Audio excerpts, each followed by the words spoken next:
The best organizations that I've worked with over-communicate. They over-communicate. And I understand everyone doesn't need to know everything all the time, or it's not appropriate for them to know at whatever level, because it's just not appropriate. 100% agree.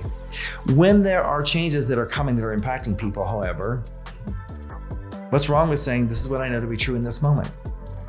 It's likely going to change, but this is what I know to be true right now, and want you to have a heads up.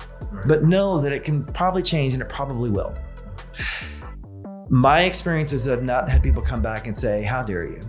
Versus not sharing a thing with them, and suddenly a change happens. It's like, oh my God, like what? Seriously, why couldn't you say something? Why couldn't we have gotten a heads up? So I think for me, especially now having all generations in the workplace, and there are different expectations generationally. It's being mindful of generational differences. We are seeing already an uptick in that, is being aware of, again, I go back to knowing your people. And it's knowing your people and embracing them and your differences.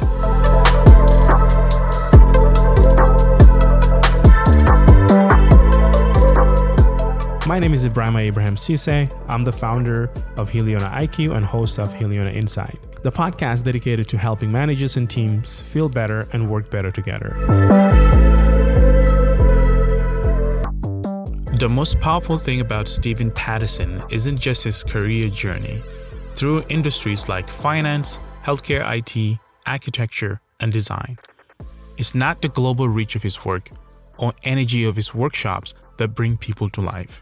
No, the most powerful thing about Steven Patterson is his belief that true leadership is about creating human connections that transforms lives.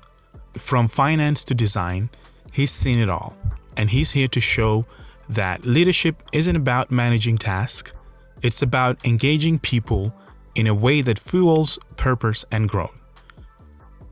Today, I sat down with Steven and uncover what it truly means to lead with heart and purpose across every industry he's touched.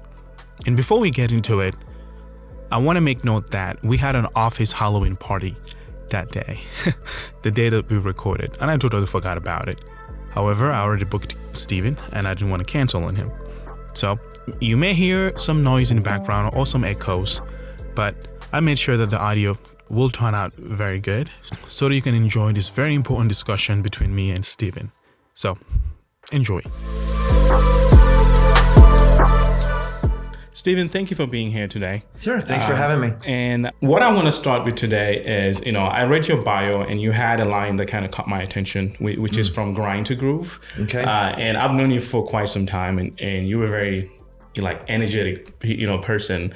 And I know that has something to do with this mantra. Can you just go a little bit deeper into what that means for you? Sure. Mm-hmm.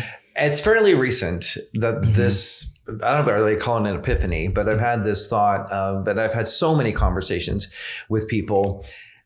This notion from grind to groove for me is life is a grind. Mm-hmm. And life also has moments of we feel complete groove. We're in our groove with life. And in particular, I would say in the workplace, there's so much that's a grind. And if it's a grind that we absolutely love and we can embed our passion into it, and we have a healthy culture and environment that fuels that passion, that also drives then our intrinsic motivation, we can feel the groove in the midst of a really hard grind. What happens, I've noticed sometimes, is that the grind overtakes everything. Right. Thus, things like burnout, misalignment of expectations, conflict, misalignment with work and life. If I lose my groove, I'm going to lose my grind, or it's going to impact my grind. And there's so many contributors to grind and to groove, but it's the ones in the grind that I would say for me start to grind away at any of us and who we are.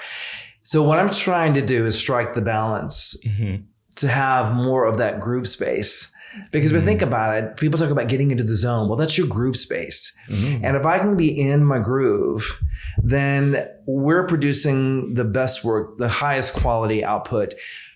Teams that are in the groove, we know, are the most highly effective teams.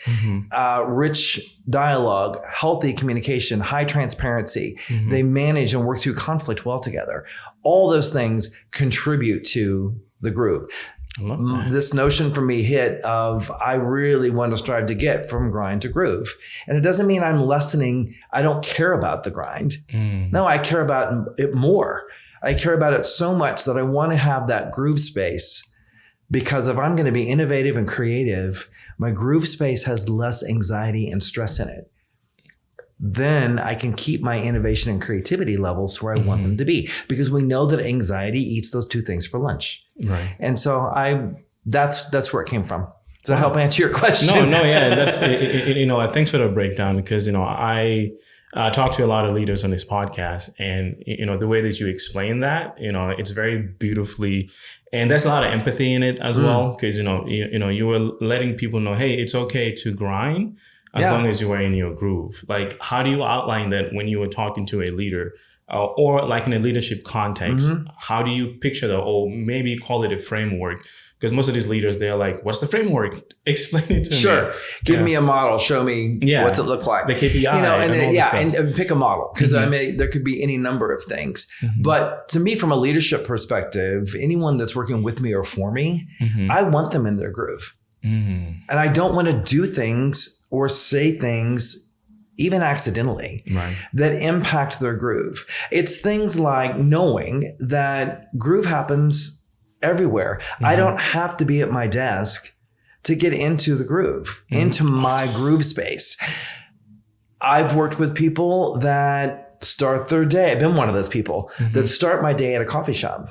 One of my favorite spaces, because I walk in and immediately it ignites the groove because of the space. I'm a big advocate and proponent that the environment is the third teacher in the learning space. And so for me, being in the groove space or groove mindset, I can grind that much more in a space that contributes to my groove. Wow. And so that's the stuff that I try and talk to leaders about. It's like, I get it. We need to have a high presence. Maybe we're even doing highly collaborative work. I understand that. Let's extend trust to our folks to know when they need a different space for their groove. So when they come back into the grind space, that also has some of that groove in it, right? That they're going to be able to contribute and add value to the level that we need them to. We're also creating spaces where we give them value. And so it's really helping them understand that just entrusting people or saying, hey, I trust you enough to know that you can go work from wherever to drive your groove. So you're maintaining the grind. I'm going to trust that when you need to be in this space with all of us, because it's highly collaborative in this phase of the project or whatever. If people have that level of trust, then they willingly follow the leaders that extend that to them. And so, and they do their best work. At least that's been my experience. And so I get it. It's not always going to be possible for that to happen, and perfect is a word that I do not use. Ooh, okay. I always learn something with my guest. Like my previous guest literally said. Perfect is a word that I do not use because perfect or perfection is not a realistic expectation. And I also look at perfect to you is way different to me. So what's it even, how do we define it? And it depends on who we're talking to. So if I have a leader that I'm working for that expects perfection, I'm going to question that. I'm absolutely going to question that. And I'm not a leader that expects that. I just want damn good stuff. And let's do our best to do really good work so that our output is damn good. And we're following, the tenets of who we are as a company or our values, those things. If we're living that and we're in trying to go back to grind and groove, to grind and have that groove space to help us grind, then that's going to happen. But as a leader, I need to be someone who is also creating spaces for that to be able to happen. Indeed. And I love that, you actually meet the people you work with, and you like use the term work with and work for me, which, a lot of leaders don't know the difference. Yeah. But then you also meet them where they are, and then also not demand trust from them, but you are the one telling them, hey, I want to trust you. Let's meet you where you are and figure out how we can both trust each other. That's a beautiful thing. Yeah. Is that, and I'm going to step back a little bit. Sure. Just to kind of share with how did you get to that position as someone who's a leader, who's been in the industry, like you've been in the learning and development space for the past 20 years, and you've worked from finance to healthcare, to like architecture, and now, you're also doing different things for yourself as well. Like, how do you get to that from, being in all this, different industries? What have you learned as a leader to get to where you are today? It's a loaded question. Well, through all of it, what I've learned, the bottom line is, regardless of industry, people are people. Humans are humans. Humans need connection. We're hardwired for connection. Right. And so through every industry that I've worked in the learning and development space, and it all started way back in banking many, many years ago, that I can even go back before that just a little bit of figuring out so who am I and what do I want to do? And what am I good at, or what I think I'm good at? And I was sitting around a table that was smaller than this in my apartment, and kind of figure out the plan, and with my wife. And everything I looked at from a degree perspective pointed to people. Everything that I love to do or that I was about pointed to people. Right. And so thus then becomes this HR degree, which I've never really been in HR. And then I was taught one of those cases of, oh my gosh, you're really good at that, you should lead. Which we know doesn't always work. Right. And in my case, it was, oh my gosh, you're really good at your job. In fact, I had one leader that said, I wish I could clone you. And I'm like, well, that's kind of strange, whatever. And this has been a long time ago. Yes. And so, then I realized, oh, wow, that's a compliment. Awesome. And so then it was, we'd love to have you in training. So I did that. And from that point, I was just hooked that, wow, this is my groove. Right. This is the grind that I really love contributing to and that I'm learning from. And so through all those various industries, when I first started, I had zero development as a learning and development professional. I was kind of tossed in, as I just mentioned, and figuring stuff out as I went along, gathering feedback, trying to refine, whatever. And then I started to get more people in my sphere who were way better at this stuff than I am, or was, that I was grabbing up every little piece I could get from them to hold on to. Think, oh my gosh, that went really smoothly. I need to do that way. Right. Then as you progress and evolve in leadership, it's like, who are you latching onto? And this is something that I ask the folks that come through my leadership experiences. Who's a leader that you want to emulate? Who's a leader that you admire? And so that's been my path, really, in a nutshell, is I can go all over the place with this, but there's a little book called Steal Like an Artist, and it doesn't matter the author's name. I'm not going to remember it anyway, but he has another book out now. But the point of it is that everything's everywhere. Right. So what do you grab? What do you refine or do with it? Of course, giving credit to where you got it from, but then how are you paying it forward? And it informs how we do what we do, how we kind of make it our own. Because no thoughts, in my mind, are absolutely original. And if we take things that we grab from people, we bring it to people and expose them to it, we can increase their self-awareness and have them think differently about things. Specifically leaders. They lead better. Right. It's been my experience. And so regardless of industry, I'll talk about trends now a little bit. In my experience over 20 plus years as a learning leader, the trends that I've seen are every group that I work with, increasing communication. We need to be better at communicating. We need to have higher levels of transparency.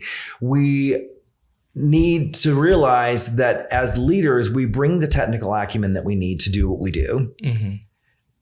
We need to figure out how to manage and work and lead people better. And so, again, it doesn't matter industry. if they're not spending time developing the human side of their leaders and how to engage with other humans in the best way, right. That's beautiful. They don't do as well. They just don't. The teams are not as high performing. I do a lot of work in the team dynamic space as well, helping teams unpack themselves and not necessarily put themselves back together. But in a sense, yes, let's unpack, let's dissect and get down to what we're really facing and trying to improve and make better. Indeed. And every single time, it's a lack of communication. Right. Every single time, regardless of industry. And I would also say the other trend is that people want to be every industry, from healthcare IT to architectural design, obviously, to performing arts, to banking, finance, all the ones that I've been involved with. We need a high level of creativity and innovation.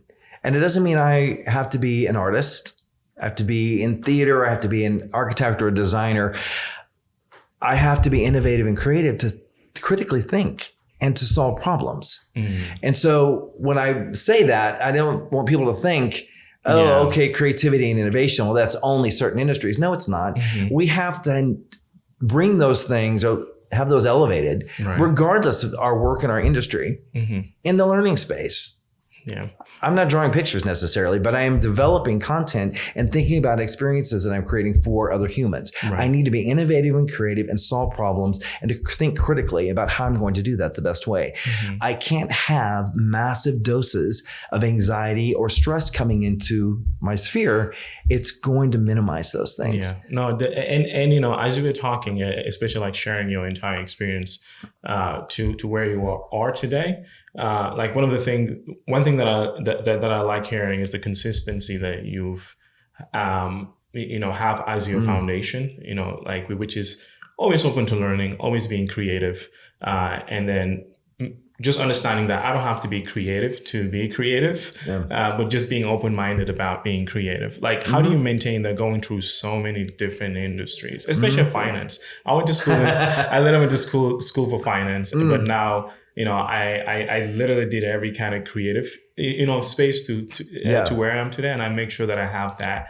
But every now and then I will lose my way, and then I'll be reminded, creative is very important.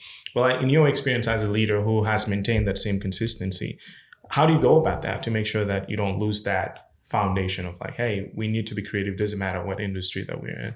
I think it's allowing the space. I don't even think I know. It's allowing the space for people to be creative and to be mindful, to be a thoughtful enough leader that you're thinking about a little term that we all know called psychological safety. That I need, if I'm saying that the environment's the third teacher, that space has to be welcoming and calming for people to feel like this space. I walked in, I'm like, okay, wow, I'm comfortable here. That's the first feeling we need to get. And if we're going to do hard work or brainstorm, ideate, all of those things, but we have to entice creativity through calm. That lets it bubble up. And so again, that's been every industry that I've worked in. It's having those psychologically safe spaces, and it's the leader's job to create that. And so that's why I go back to thoughtful leadership versus leadership that's not thoughtful. So well, I don't have time to do that. Well, that feels like I'm babying my people or hand holding. No, you're not. You're being mindful as a leader and thoughtful to make sure you need to get the best output from your people. I need to think about the space that I am creating and inviting them into. I always say too, like COVID taught us a lot. We were no longer together as humans, which is outside of the scope of how we're hardwired to be. What was missing in those instances in the virtual environment is energy. We have to create the energy. And it's way more challenging. I would say that's why the space is so important, because there's energy that I create as the creator of the space, or being mindful of the space. When we are physically together and they're coming into the space that I now have for, let's say, a leadership development experience. When you walk in, there's energy that's waiting for you. And it's either really good energy. You're like, okay, wow, I can do this. Or it's energy that is, we can feel it. You can smell it at the door. Like, oh my goodness. And so then we're shutting down the creativity and innovation that we need from people to be bringing to us in that space. Right. So again, I go back to that. That's, to me, that is every leader's responsibility. Mm-hmm. And the higher I continue to climb in my leadership and my elevation, right, guess what goes up that ladder with me is my responsibility, right, to be thoughtful and to think about these things. Mm-hmm. Again, it's not babying people or hand holding. It's being thoughtful. Right. And come back to what are we really trying to achieve? Mm-hmm. The really good stuff. Right. So if we look at down that way, of what we're really striving for, right. If that's the goal, then this is not a little thing. Mm-hmm. This is an easy thing to do when we put some thought into it to make sure that we're giving the best to the folks that are coming to the space so they can give the output that gets us where we all want to get together. That's beautiful. So it's that. Yeah. And in a virtual environment, it's so much more challenging. Oh, yeah. We can talk, there's things we can talk about. We can talk about there as well. No, yeah. Like, and like one thing that I wanted to make sure that we like also talk about is, the title that, learning and development, like what exactly it is. Because I somewhat work in like the similar space as well. But I feel like it doesn't matter who I talk to. Everyone has a different explanation of what it is. But in your own experience, like how would you explain that to a leader or just individuals that are curious about what is it all about and why is it needed right now? It's interesting that you asked that because I have people that have said that. What is learning and development? So you're a teacher. I'm like, well, there is teaching in this, of course, but it's also, it's more than that. So I say I wear multiple hats in the learning and development space because learning and development as a team or as a machine within an organization is typically not even just dotted line, but connected to human resources, connected to operations, because learning and development fuels, or should, when it's done really well, employee engagement. And when we increase employee engagement, we learn things about each other. Right. We learn where the good pockets are of skill sets, what people are striving for. We also learn where there are skill gaps. We also, through the engagement piece, then fuel culture. Right. When those engagements are rich. And so for me, learning and development encompasses all of those things. It's being mindful of a company's key initiatives. What are they striving for that they want everyone to know about? Right. Being mindful of a company's core values. And how is the learning space contributing to those core values? Right. Are we shining a light in them? Or are we connecting the dots between whatever they're going through in that learning space? Whether it's leadership development skills, it's technical learning, whatever. We need to make sure that we are making that connection with them with the core values of wherever they're working and the vision and the key initiatives of that organization. Right. Because, and especially now with having 5 generations under many roofs in organizations, values are incredibly important. Right. And also knowing what the vision is. People are striving for purpose. Yeah. And there's so much noise. We can help narrow the scope or narrow the noise, if we want to say that, by driving some direct connections. Right. And so for me, learning and development contributes to all of that. It is curation of content. It's development of content. In many cases, in mine, it's been also not just development, curation, designing, but it's also facilitation. Right. And that comes in lots of different forms too.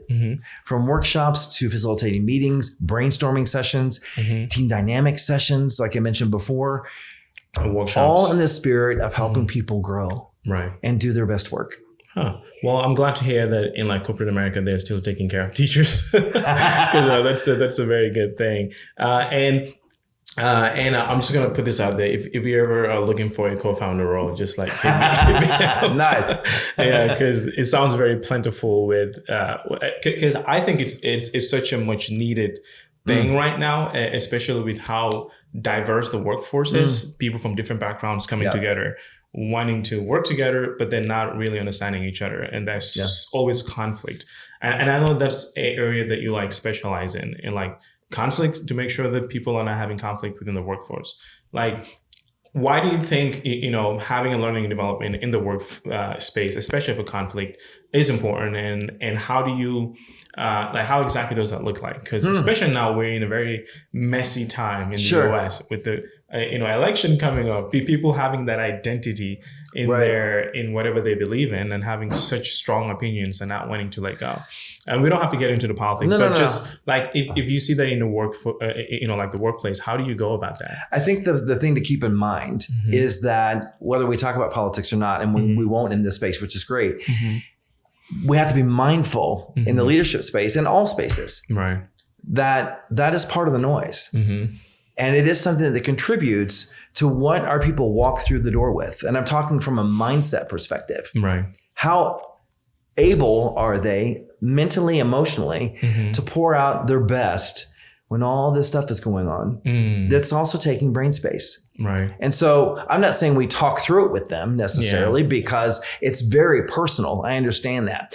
We have to recognize that can contribute to the conflict or the way conflict is either handled or it's brushed aside because that is part of what's in there, driving the wheels that are turning or corroding them kind of thing. So it's that's my perspective. And I would say that when we get people together, there's a golden opportunity to talk about conflicts and to change the narrative in people's brains around conflict. And we could lean into all kinds of great people, and I can rattle off names if that's okay in the podcast or not. But I think of Patrick Lencioni, I think of Adam Grant and Brene Brown and a host of others that talk us through conflict. And we've got to get to a space, to me, again, raising our own mindfulness about the conflict that's out there, that even if it's not within our workspaces, we know it's coming in the form of impacting people's brains. When we get together and we work through the conflicts that we are facing in our direct work, how are we approaching that in a way that's mindful is the thing. And I'm not going to give necessarily space to all that noise in there, but I do want to try and change the narrative of someone's brain to say, you know what, we disagree on this. We've got some conflict around it. Let's work through it together. And what I'm never going to say is, I just need you to get over this. That is not a tactic I will ever employ. Let's work through it together. And that's where high communication comes in. We don't run away from conflict, even if I'm conflict avoidant. At some point, as a leader especially, I've got to lean into it. Yes, it's going to be uncomfortable. And I go back to thinking about psychological safety. Then I'm going to own that it's uncomfortable. That's fine. And let them know this is an uncomfortable conversation. Because I want that safety in that space. Like, oh, wow. Well, if Steven feels uncomfortable, God, I do too.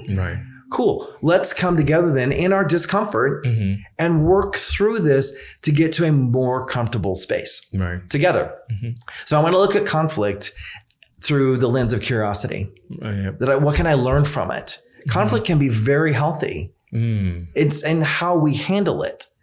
So if I look at it as I'm going at this with a curious brain or through the lens of curiosity, then I'm going to gather information about the conflict instead of brushing it aside or resisting. And what do we do with information? What do we say all the time? Information is power or powerful. So if I can get my brain to that space and look at this as information, and I'm gathering that information and trying to get the details around it, then we have something to work with. And in that same space, I'm also striving to find the common ground that we have around it. Common ground. And maybe the only common ground we have is that I think this way and you think that way. Which is very common lately. That's been the common ground. And we just own that. Great. We both know this to be true. Where are we trying to go? And especially in the workplace, where are we trying to get to together? Then because we work together and we're on maybe the same project, we can't just part ways. How are we working through this in the most healthy way? So let's address it. Let's talk about it. It's here. And I do want to ask this question because I think it's very important, especially you being someone who worked with so many different teams across the US and you've traveled a lot. And, what exactly is the cost of just brushing things off when it comes to conflict and not actually dealing with it? Sure. And then being in charge of so many people, like what does that do to a team? Like what's the cost of it? Yeah. Well, there's a huge cost because from what my experience anyway has been, that if we don't address it, we are saying we're okay, first of all, with not addressing the conflict or the elephant in the room. Right. We have to make it tangible. We also, when we don't address it, we are fueling disengagement. And if I'm striving for highly engaged employees, conflict is going to happen because we're engaged. We want people to be engaged. There's all kinds of data out there on the costs of disengagement. I'm not going to rattle off quotes. People can Google it. Right. It's trillions of dollars globally, billions of dollars in the US alone. And this is on an annual basis because when we don't address conflict, what happens? Typically, I'm going to go talk to somebody else about it because I'm uncomfortable or I'm hurt or I feel betrayed or whatever. So I'm going to go to my allies or my people and I'm going to talk about it.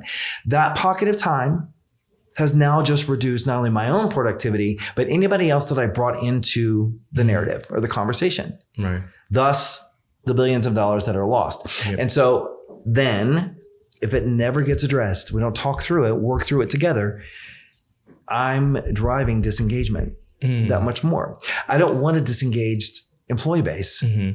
I need people to do their best work. And so as a leader, I have to lean into it.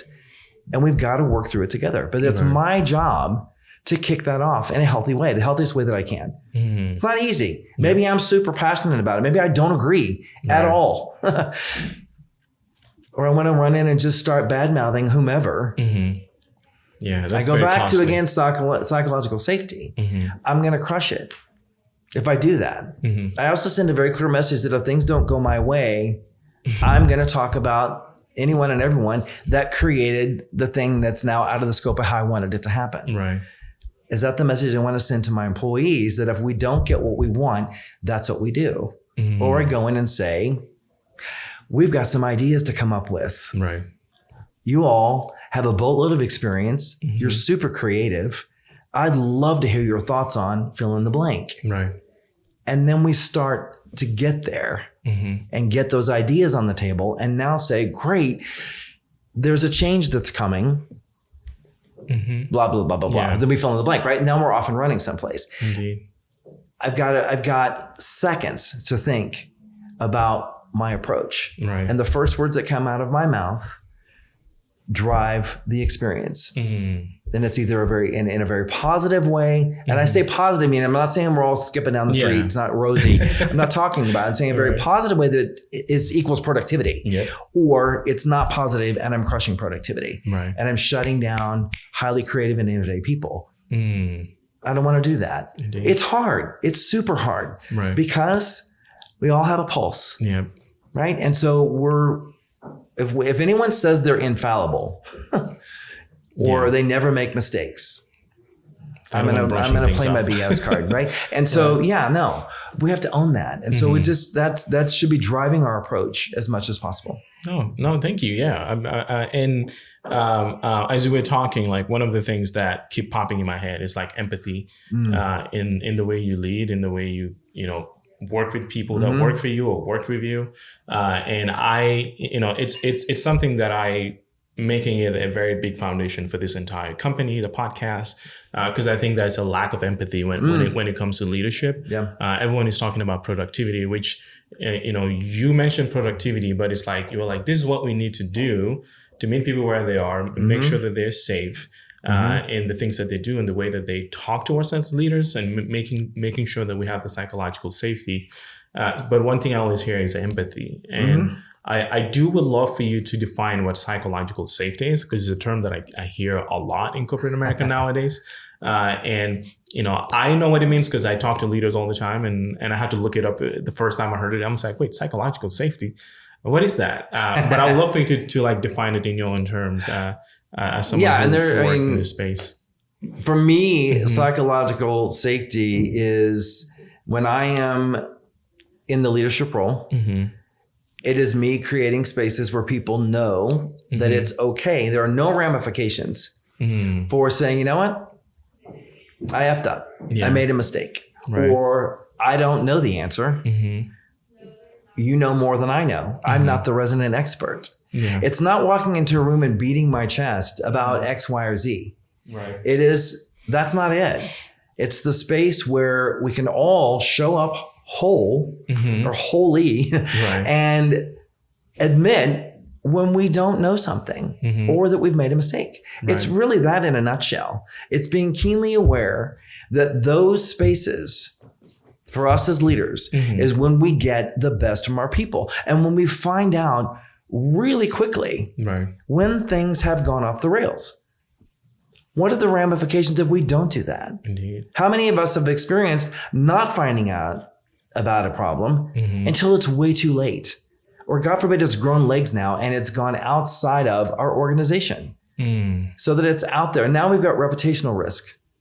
All these things come into play. So it's not that I want to put brush dug under the rug. It's not about that at all. It's about let's talk about it in our own house, in our living room, so to speak. Yeah. Let's figure it out. I want that space. So for me, that's what psychological safety is. The space has to be created by me as the leader for people to be that level of comfortable. They are boldly honest and authentic, regardless of what the situation is. It's that. Wow. So as a leader, what's the cost to you personally? Because this entire time you were talking, like never once have I heard you talk about yourself. You were just talking about how you can make your team feel safe. Like, what is the cost to you as the leader who's creating all of this? Like, who's creating that space for you? That's funny. I've had a lot of people ask me that. Like, how do you do or keep up the pace kind of thing? And because I am someone that loves to try and help where I can. And so I don't know.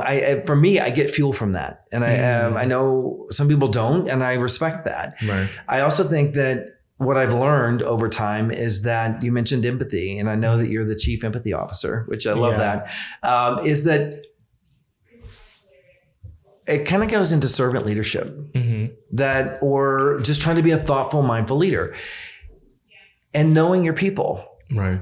I mention that all the time, like know your people. And I'm not saying you have to be best friends again, like I mentioned before, but it's knowing them at a level that you know when something's not right, when they are showing up differently than they have. And then you're extending empathy. And that can look in all kinds of different ways. When we don't extend empathy, and it is, we can see where it would, like they've handed it to us on a silver platter, like insert here. And when it's not there, cue the awkward silence, cue whatever, and someone feeling less than seen, valued, and heard. Right. So for me, I'm going to do everything I can to not let that happen. Right. If I can. And so, especially in a work environment, it's when you've got a multitude of attitudes, personalities, experience, expertise, all of that, that create a dynamic. Right. So it's, how do I get that back? I encircle myself with people in my sphere, and they don't necessarily have to be at work. That through various groups that I'm part of, that bring that to the space. Right. And so I get it. I think it's being mindful of trying to be of who's in your circle. Right. And who do we keep in our sphere and who do we not keep in our sphere? Yeah. No, like that takes a lot of honesty to like say all that. So thank you for that. Yeah. And earlier you like mentioned that, sometimes people will ask whether they can clone you. And I know that's because for me, that's the reason why I create what I create, because people will request one-on-one with me and I created something so that I don't have to do that, because it's very tasking. I have a son. I'm expecting a second one. So it's like there's so much on a personal level. Thank you. Yeah. And I know for you also, you do have something called Journeys, and I have a feeling have something to do with people like, hey, we know you're doing so many things. You're working with all these incredible companies, but like, how can we work with you? And I'm sure you created Journeys because of that. And I'm curious, like, what is Journeys and where is it going? Like, it is Journeys. It's Journeys human focused engagements. And I launched this soft launch. I will say very soft. It was earlier this year, and it's just through my experience and the decades that I've been doing this work. I thought, there's still opportunity, and there's still people that are reaching and striving for some of the things that I know, not just know about, but that I can also help them through a workshop, conversations, experiential learning. I try to bring a lot of energy to those spaces. And again, to create a space where people are openly sharing. And so I did that. I had this soft launch. It went really well, and I got excellent feedback. And it was very interesting when I like these in small cohorts. So I really don't like to go over 24 people in a cohort, because we need that intimacy to be able to unpack some things or to just explore through the concepts that I'm bringing to the table to them. And what I've gotten from a feedback perspective is that thanks for keeping this small, because that space, having it be that kind of intimate, I feel more comfortable in opening up and sharing and that kind of thing. So Journeys is all about that. And I called it Journeys because we're all on a journey. And that kind of goes back to going from grind to groove. That's part of the journey. And so Journeys is just that. The human focused piece of it is because it is completely human focused. I could say human centric. I like the word focus because I really am dialing in. I want people to know that they come through an experience with me through Journeys, that it is 100% about them. It's about them. I'm simply a vessel to bring things to light and to expose and increase self-awareness. That's it. And we're working through things. I've worked, again, across multiple industries, and not just in my career, but now kind of expanding that with the hope, with the Journeys that will happen. Because there's so many like items, like I mentioned earlier, across industries. What I do then with them is like, I meet with leadership and say, let's talk about what's going really well. First of all, I think it's one of the differentiators, because a lot of people go into, okay, what are you trying to fix? Well, I don't want to start with that. I want to know what's going really well. What do we want to do weller? what do we want to do more of in that good space? And if we can look at that and say, what are the behaviors that are aligning with all the good things that are happening? We can get someplace. We also talk about unpacking teams and having them unpackage themselves. Then it's, what are the behaviors that are taking away from all the great stuff that you're trying to do? Let's list those. What's acceptable, what's unacceptable. And what happens over time, and they come up with what are the acceptable behaviors. And they also talk about how they hold each other accountable in a respectful, professional way to the norms that they've set, the behavioral norms for each other. What happens then is, over time, when they have rich feedback and communication with each other, is the unacceptable list starts to narrow. Because now we're all kind of rowing in the same direction, if you will, towards the behaviors that we've set as our norms. And so it's that. And that's what Journeys focus is we're not always all going to row in the same direction. But I want to get as many of us doing that as possible. Otherwise, we're just going in circles. And that's we know that is not productive. It fuels disengagement, which we've already talked about, and it impacts culture. So I don't want that. So through the spirit of Journeys, and again, the feedback that I've gotten, they're like, oh my gosh, like, we need this. We need this at our company or whatever. Can you come? I'm like, absolutely. Talk to your leadership. Let's figure out. Yeah. The other thing I will add to that really quickly is that another common theme that I hear or have heard in these cohorts is why, well, I was told when I brought this to my leadership, hey, there's this thing called Journeys, and it's leadership development. And it's a series, and their leaders, top leaders, are saying, oh yeah, you go. You go because you're junior and you need to grow in that. Rather than let's go. Let's go together. Because again, I go back to having a pulse. I can always learn something. I may be in that spot where I've been leading so long that I'm rusting into some behaviors or habits that are not fueling the best for my people. Yeah. What I found is having them come together, because there's a lot of rich dialogue that happens in these experiences, that they're talking through things differently, centered around the concepts that I'm bringing to light for them. Right. And so again, creating that safe space as well. So in a psychologically safe space, I've got now a leader that's connecting with a new staff member. Right. I say know your people that they didn't or don't know very well, to their own credit, because they haven't been together very long. Yeah. A 75-minute session through a series of 3 or 4, however many they decide to do, they start to find more common ground and shrink the gap between the layers of leadership that they have. So it's so valuable. And I also love that it's the message that it sends is that it's all in for all of us. Right. Like, I'm not just going to say, oh, I think you should go to that. You'll benefit a lot from it. Yeah. No, let's go together. No, yeah. And like to your point, this is something that I see in my own experience. Like I said, we do something very similar as well. And one of the things that I notice is like, companies will always talk about their culture, like from the top. They're like, culture, this is our culture. We do this. Like, for example, there's a party happening back there earlier, when I was here, they're like, hey, we have a party. It's like like an annual thing. We would love to just come together to have a party. And then I was like, yeah, sure. If you guys want to dance, do your thing, because that's the space that we like to create here. Because I do, I talk to a lot of leaders and I talk to a lot of companies now. And one thing that I quickly picked up is like companies don't have one culture. They have multiple cultures. Yes. Because, it's not that, whatever your culture is cool, but every management team under that company bring their own unique culture to that.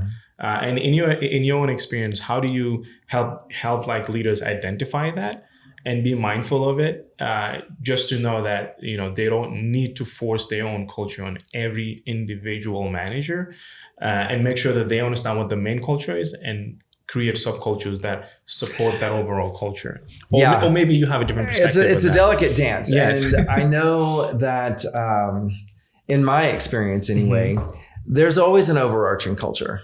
And to me, leadership sets the stage and the tone for what that culture is. Right. And for a long time, it was, oh my gosh, we have beanbags and we have table tennis, or whatever. All these things. Table tennis and that's not culture. Pool table here. Yeah, it might contribute to it, but that's not culture.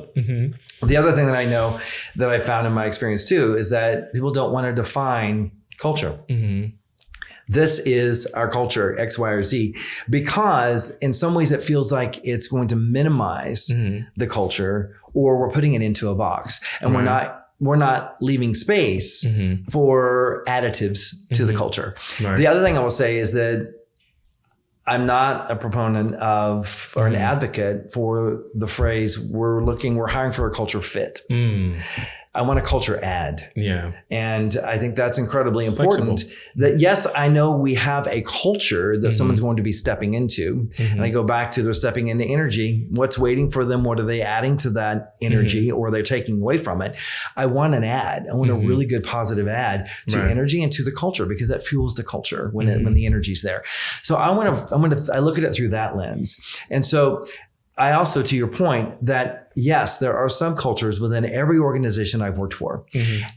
The challenge for leadership, in my experience, is how do you, and you mentioned this just a second ago, how do those subcultures exist in a way that they are not so straying from the overarching culture? Right. And that's where the delicate dance comes in, because I know organizations right now that are trying to thread the needle, if you will, to make those cultures more like the overarching one. Right. And it's very, very challenging, because what we have to take into consideration, other things that fuel culture. We're in Kansas City. We are not a big yes, people commute to work from the outskirts. Right. They're not riding a train to get there. Mm-hmm. They're not having to drive their car from their house to go park it at the train place and then catch the train and then come on in.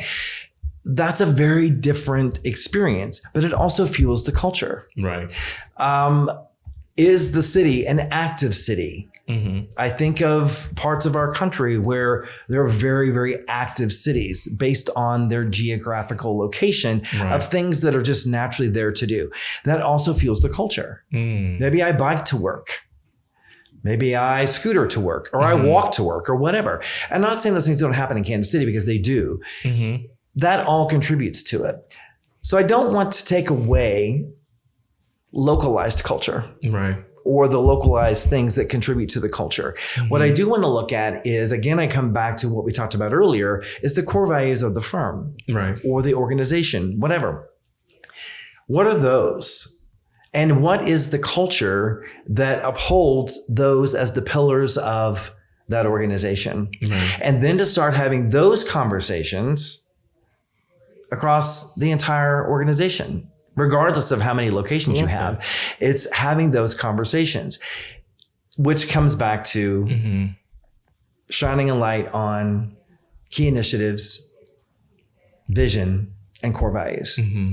Because if people don't know them, then I can't leverage those as a culture mechanism, a culture driving mechanism. Right. So there's that step that has to happen too. I love that. And you know, one of the things that I've learned that I do, you know, I hired, you know, this very well-known CEO last year, actually this year, because we're still in 2024. It feels like it was like such a long year. But, you know, I brought in this CEO and then I was able to learn a lot from him. And then one of the things that I hear him talk is like, you know, to your point, like culture add, it's something that I've actually added to the way that I go about things within the workplace. I actually say that my culture is empathy, you know. That's the culture, just empathy. And then, because, you know, empathy can be turned into so many different things, because sometimes when you hear it, you're thinking, oh, like I'm supposed to be empathetic to people. But when you say culture is the empathy, empathy is the culture, then now you have the culture add that you talked about, where it doesn't matter who's coming to the team, that's an empathetic or psychological safety to your point, that when they come in, that you are adding that, whatever they're coming to bring to the company, whatever that may be. But there's an empathy on both ways. And then something that I learned from one of my guests, I believe it's episode 2, where he talked about trust, where trust being a KPI. Right. Because the moment you have that empathetic piece, then people are more likely to trust you and want to work and be in like relationships with you at the work, you know, like the workplace.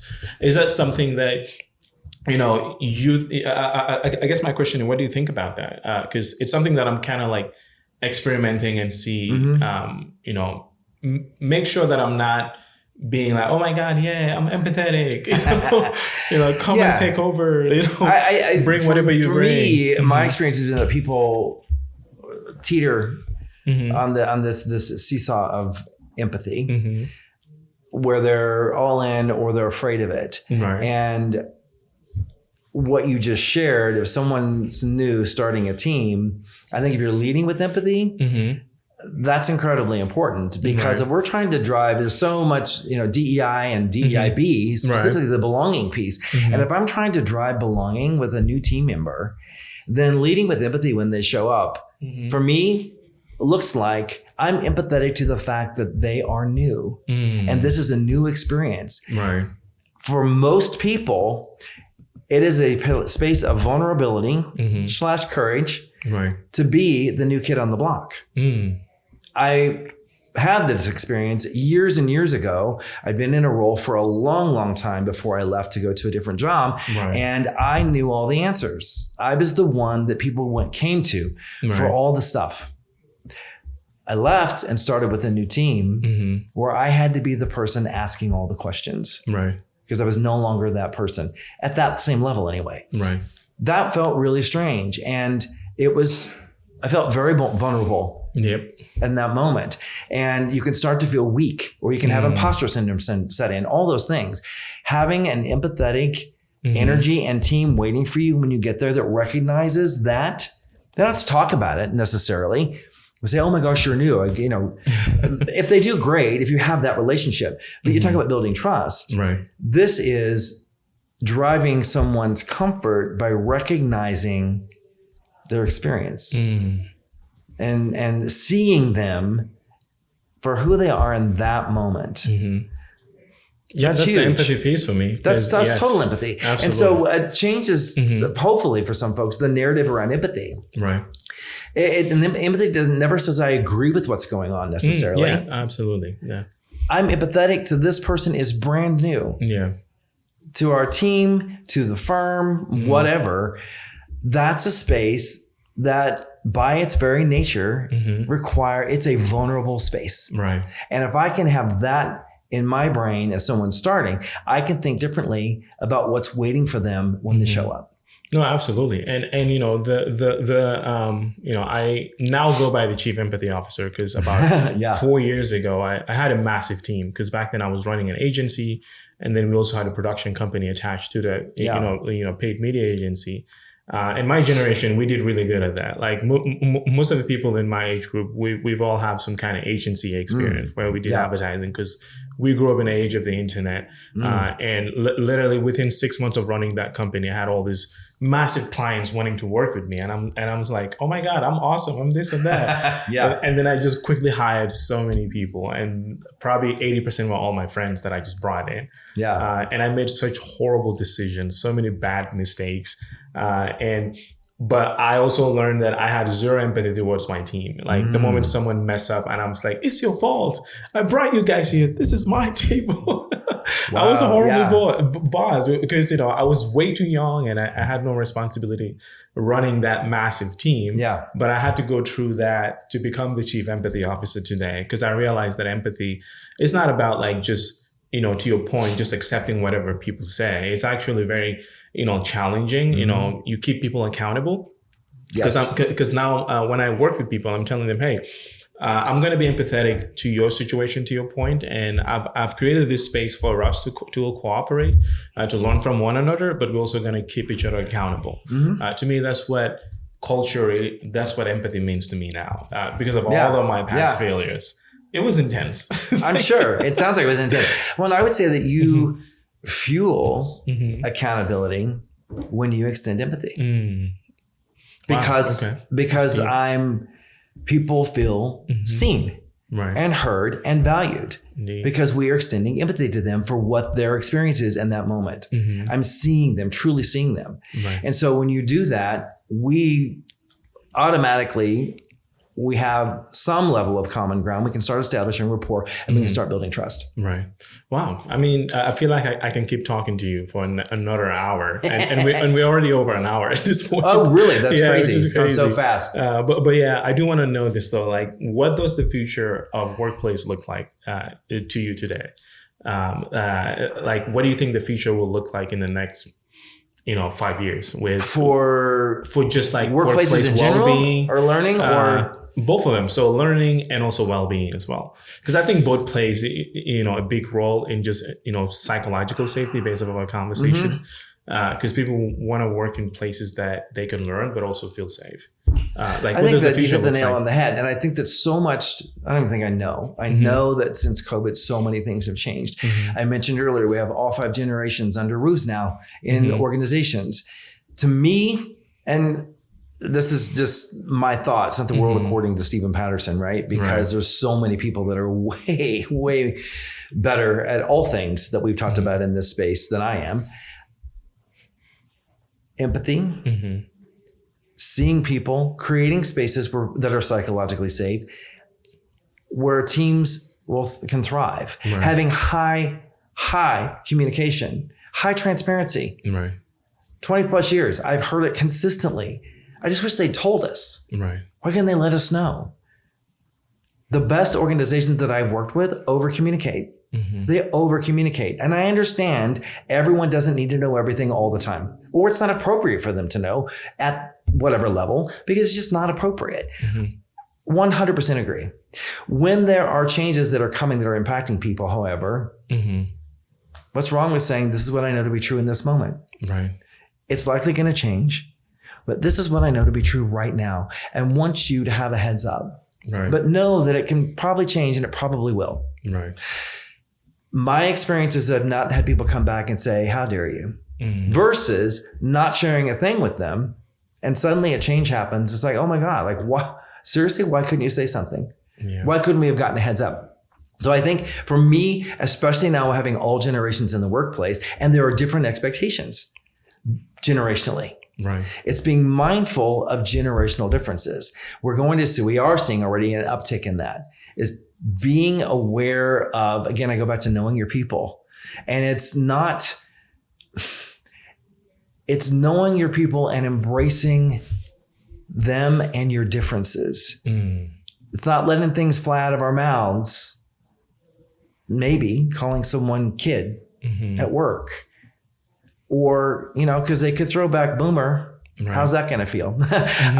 So there's so much more, but I really believe that within the next 5, and of course, AIs come into everything as well. And so what's that going to do that's going to shake things up? And how much will it shake things up? And I think that's another thing that leaders have to look at, is how are we leveraging that, using our powers for good? I'm leveraging AI a little bit now, and it's just the stuff that I'm doing. I do think there's some speed to fruition that can be gained there, but it's also knowing that you've got to have your own brain and your own voice in that game. So to make it authentic, right. Can it give you some efficiency? Sure. Right. But I think it's managing that going forward. Again, to me, I'm seeing an increase in the work that I'm doing in awareness. Trying to have a greater awareness. We've talked about this at the top of this podcast. There's so much noise out there. Right. You mentioned where we are right now. We've got an election coming up. There's a lot of noise, and there's a lot of social issues and unrest. Right. And I won't get into that in depth. Part. That will drive, it already is, but that will continue to drive how workplaces function going forward, and how we are in navigating all of that. And is it any organization like planting the stake with a sign out that says this is who we are in the midst of whatever political thing? Maybe not. Right. That may not be what needs to happen, but it is having deep conversations amongst your people about what's going on. Wow. So at least they understand that leadership is aware. And I'm not saying it's necessarily bringing the whole together. It's a voluntary thing. For sure. That would be my approach. Right. And I go back to the DEIB space, that there's so many good things happening there from people that I talk to from all over in various industries. What I'm sensing that's not happening, and because they've talked about where their frustrations lie, is there's exposure to X, Y, or Z, right. And maybe even speakers that come in or things like that. What's not happening in a lot of spaces, some are doing it really well, is going to the next level. We had heightened awareness to this topic or what's happening in this space socially. What we're going to do next is if you want to, anybody who wants to, we're going to have a deeper conversation. Like, how does this impact us in our daily lives here at X, Y, or Z? And the work that we're doing, what we're trying to do together. If we're global as an organization, how is this impacting some of our stakeholders or the people that we're trying to do business with, that we're already doing business with, that are living a different experience than we are, so that we can talk about that. Right. This is what I'm hearing from people in the circles that I'm in, is that they're not having that next conversation after the awareness has been increased through the exposure. Right. And they're hungry for that. So I think over the next years, that would be a great space for leadership to occupy. And I know it's frightening. It is. They're like, well, is this my voice? Is it mine? Should I be the voice that's talking about it? Because I don't know all of the details. Right. Maybe not. But drive those intimate conversations with people who are hungry, the ones that are really desiring to lean into that. And if you're not the resident expert, then bring someone in who is. Right. Or you've likely got people in your midst we don't need a resident expert. It doesn't have to be formal. Yeah. It can be super casual, intimate, and safe. That's the main thing. And so bring in the people that is their lived experience. Right. Again, I go back to, I've said it numerous times, knowing your people. And it's not just me as his leader, but it's my people knowing each other. Right. And creating safe spaces where we can get to know each other a little bit better with the level of intimacy that they are comfortable going to. Wow. And that's why it's not formalized because it's safe space. Yeah. Safety and intimacy. So to me, over the next years, I personally would like to see more of that happening. It's not an overshare. Yeah. It's a comfortable share based on comfort and safety. Yeah. Starts with the leader. Start with leadership. That's beautiful. Wow. I mean, like I said, I can keep talking to you for the next 5 hours. Same. But, we're getting to the closing, and I'm starting this new tradition, and it's good. You're going to be the first guest. Goody. Guinea pig. I'm in. So hopefully it works. Think. So like in closing, I want to know, how's your spirit? Because we've talked about a lot today. Just feel free to share whatever. But like, how's your spirit after having this entire conversation? My spirit's good. Yeah, I thought you were going to ask me what I would tell my younger self. I've gotten that question a lot lately. No, spirit-wise, it's good. I try and go through every day being optimistic for the future. And I think now more than ever, that is a time that's a space that my spirit's resting in right now, is a space of trying to be optimistic for the future for a multitude of reasons. And I think you've mentioned a couple of them already in this conversation. And we've talked about the noise. There's so much. And so what helps drive my spirit is trying to manage and think about the pace of change and the things that I can control and that I can't control. I love that. So the things that are out of your scope of control, then you have to dig deep sometimes and figure out how to manage that change. And so, but I think for me, it's encircling myself with people for sure that uphold me and again, know more than I do and do things better and differently than I do that can help create the staircase to get my spirit where it needs to be if I'm in a dark spot. Wow. That's beautiful, man. Like, I feel like I've learned so much, not even feel, I've learned so much from you. And like I said earlier, hey, there's a co-founder role, man. If you, awesome. If you want to talk to me, hey, I'm here. I love it. And again, Steven, thank you so much for being here today. This was a very, very nourishing conversation, and the closing question worked really well. So I'm going to start doing that. So thank you for validating that for me. Sure. Because usually I'm talking to leaders, and one thing I noticed, they always talk about everybody else except themselves. So the question is to ground people back, to you, so that when you go home, you can be like, my spirit. That's a very interesting question. And it's something that I got from my therapist at the end of every session. She's like, Abraham, how's your spirit? Yeah. And I remember the first time she asked me, I actually cried. It came out of nowhere. I was like, wow, that's a powerful question. Because I'm like, I don't know. So I went back home and I literally sat down like, what's my spirit? Why did I feel the way that I feel when she asked me that? And I'm getting emotional, so I'm going to cut it. No, you're good. It's a very powerful question. And I think it's also very easy for us, whether we intend it or not, is that we can lose our spirit. Right. And we can let the noise, some of the noise come in that crushes our spirit. Right. And can fill us with imposter syndrome and all kinds of other things. And so that's why I say that, and your therapist might say the same thing. It's like there's self-reflection for sure. Right.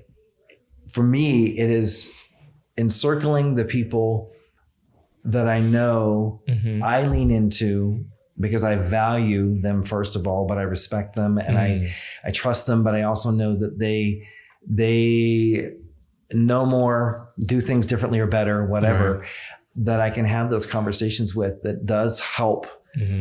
Again, it creates the staircase that gets that lift out of that what can feel like a very dark place. Indeed. Dark place sometimes. Yeah. Wow. So that's beautiful, man. You know, and like if someone want to work with you, like how can they find you? Especially journeys, because So I mentioned earlier that it's in its infancy, and it truly is. I don't have a website yet.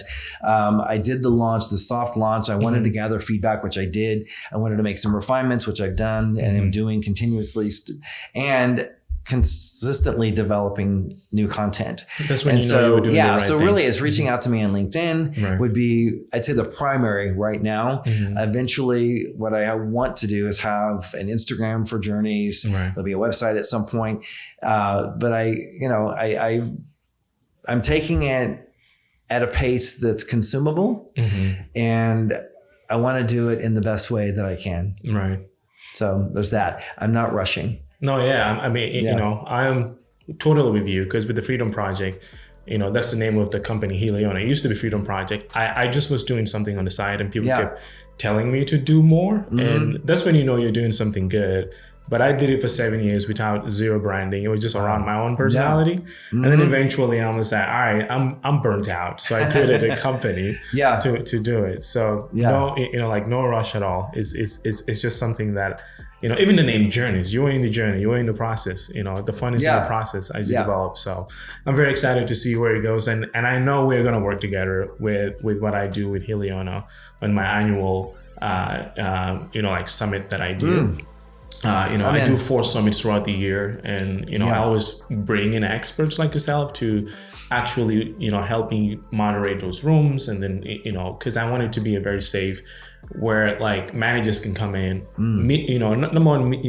learn about how to take care of themselves in order to be better managers at the end of the day. Super simple. But no more commercials for myself. This is all for you. But thank you so much for being here today. You're welcome. I look forward to someday, you know, doing this again, because this was very, very nice. I'm in. Thank you, Steven. Thank you. And in closing, I want to share a message of hope for all the frontline managers and future managers out there. Think about all that you are instead of all that you are not. You are capable, brave, and significant, even when it feels like you are not. You face countless challenges but remain resilient. You've been hurt, yet you still stand proud and smile for your people. Embrace your journey, cherish those who uplift you, and remember, your worth is defined by the kindness and strength you show yourself first. Your imperfections make you unique and resilient. Keep shining, because the world needs your light. Thank you for listening to Heliona Insight. Until next time, keep inspiring.